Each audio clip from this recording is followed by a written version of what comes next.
আজ আমরা দেখাবো হিন্দু মিলন মন্দির, কুসুমপুর আগরপাড়ায় অবস্থিত হিন্দু মিলন মন্দির এবং তার পুজো আরতি অনুষ্ঠান।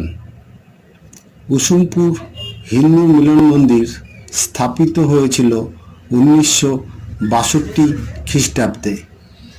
এখানে সাধারণত প্রণবানন্দ মহারাজ তার পূজা এখানে করা হয়। যুগাচার্য শ্রীমৎ স্বামী প্রণবানন্দজি মহারাজ 1896 সালে 29শে জানুয়ারি বুধবার মাঘী পূর্ণিমা তিথিতে মাদারীপুর জেলার বাজিতপুর গ্রামে বিষ্ণুচরণ ভূঁইয়া ও মাতা সারদা দেবীর ঘরে জন্মগ্রহণ করেন। বাল্য নাম ছিল বিনোদ। গ্রামটি ছিল সুজলা সুফলা শস্য শ্যামলা প্রাকৃতিক সৌন্দর্যে ভরা। জমিদারের বিনোদনের পিতা বিষ্ণুচরণ ভূঁইয়া মিথ্যা মামলায় জড়িয়ে পড়েন। বিপদ থেকে উদ্ধার পাওয়ার জন্য গৃহদেবতা নীলরুদ্রের শরণাপন্ন হন। ভক্তের কাতর প্রার্থনায় দেবাদিদেব মহাদেব শিব প্রসন্ন হয়ে তাকে দর্শন দান করেন ও বলেন, ভয় নেই, আমি তোমার পুত্র রূপে জন্মগ্রহণ করব। 1924 সালের জানুয়ারি মাসে প্রয়াগধামের অর্ধকুম্ভের সময় স্বামী গোবিন্দানন্দ গিরি মহারাজের কাছ থেকে ব্রহ্মচারী সন্ন্যাস দীক্ষা গ্রহণ করেন।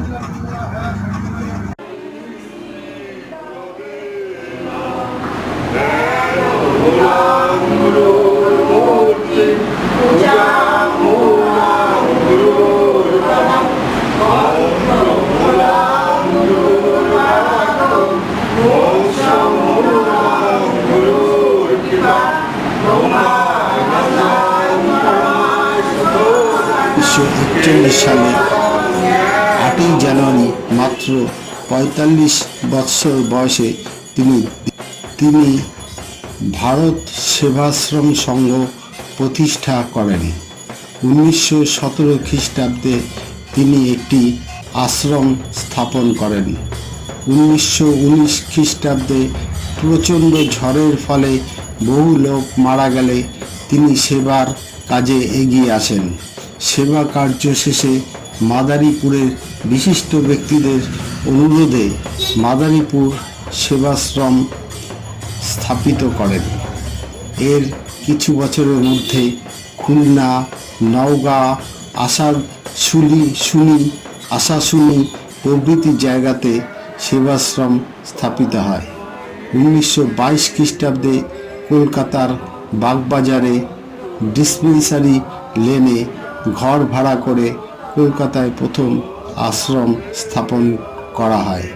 ওই বৎসরেই ভাদ্র মাসে 118 নম্বর শোভাবাজার স্ট্রিটে 18 টাকা ভাড়ায় দুইখানি কোঠা ঘর ভাড়া লইয়া সেখানে কলকাতা আশ্রম স্থানান্তরিত করা হয়। 1924 খ্রিস্টাব্দের জুন মাসে 27 নম্বর বহুবাজার স্ট্রিটে আশ্রম উঠিয়া আসে।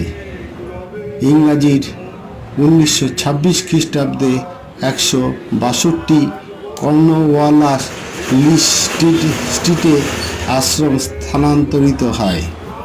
1927 খ্রিস্টাব্দে জুলাই মাসে 24/3 মির্জাপুর স্ট্রিটে বর্তমানে সূর্য সেন স্ট্রিট আশ্রম উঠিয়া আসে।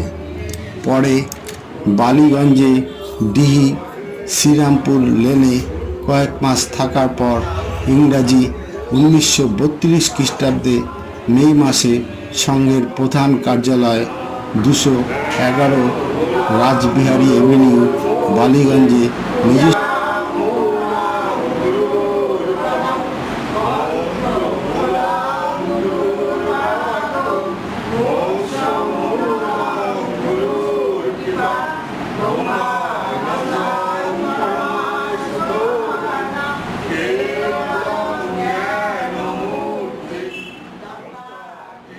আচার্য স্বামী প্রণমানন্দ জানতেন তীর্থস্থানগুলি ভারতের অখণ্ডতার সূত্র ধরে আছে। হিন্দু সমাজ সমন্বয়ের মধ্যে দিয়ে হিন্দু জাতি গঠন তার লক্ষ্য ছিল। তাই মিলন মন্দির ও রক্ষী দল গঠন এবং বহুবিধ জনহিতকর সেবামূলক কাজে তিনি তার প্রতিষ্ঠিত ভারত সেবাশ্রম সংঘের মাধ্যমে করেছেন।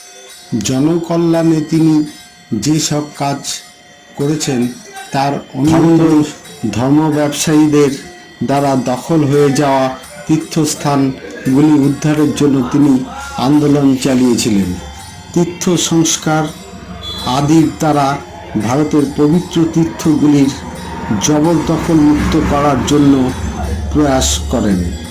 সেখানে তীর্থগুলিতে দরিদ্র অবহেলিত শ্রেণীর প্রবেশের জন্য দ্বারোদ্ঘাটন করেছিলেন তিনি। হরিজনদের বলপূর্বক মন্দিরে প্রবেশ করাতে চাইলে তিনি তার করে বলেন যে মন্দির সামাজিক কোন্দলের স্থান নয়, জোর করে মন্দির প্রবেশ করালেই অবহেলিত সমাজ রাতারাতি বড় হয়ে যায় না। তার জন্য সকলের পথ উন্মুক্ত করে হিন্দু মিলন মন্দির প্রতিষ্ঠা করেন। তিনি হিন্দুদেরকে ব্রাহ্মণ, ক্ষত্রিয়, বৈশ্য, চণ্ডাল, নমশূদ্র ইত্যাদি কোনো নামে ডাকেননি। তিনি হিন্দুদের হিন্দু নামেই ডেকেছিলেন।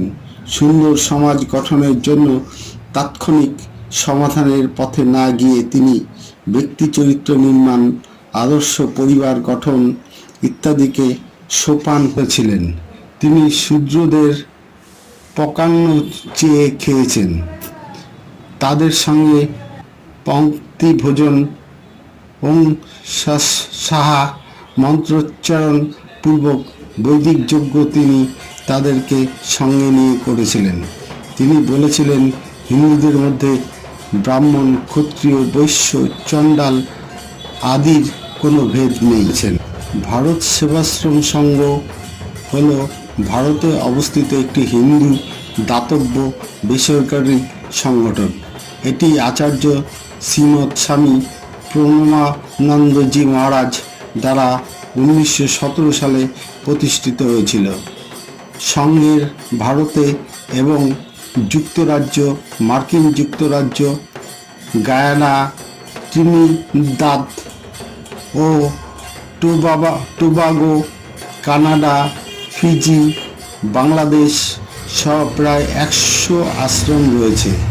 এটি আফ্রিকার দেশগুলিতে, মালয়েশিয়া এবং ইন্দোনেশিয়াতে বেশ কিছু মিশন শুরু করেছে। সংঘের সন্ন্যাসীরা সিরিয়া ও লেবাননে জাতিসংঘের ঠাকুর সকলকে ভালো রেখো, ঠাকুর আমাকে সঠিক পথে নিয়ে চলো, তুমি আমাকে কৃপা করো, ঠাকুর তোমার অভয় শ্রীচরণে স্থান দিও ঠাকুর। ধর্মা অনুষ্ঠানাদির দ্বারা একদিকে যেমন ধর্মভাবকে পরিপুষ্ট ও পরিবর্ধিত করিবার চেষ্টা চলিবে, অপরদিকে তেমনি হিন্দু ধর্মের জীবন্ত তত্ত্ব, হিন্দুর শিক্ষা, সভ্যতা, সংস্কৃতি ও সাধনা, হিন্দু ভারতের গৌরবময় ইতিহাস ও অপূর্ব কীর্তি কাহিনী সম্বন্ধে নিয়মিত আলোচনা ও পঠন হইবে।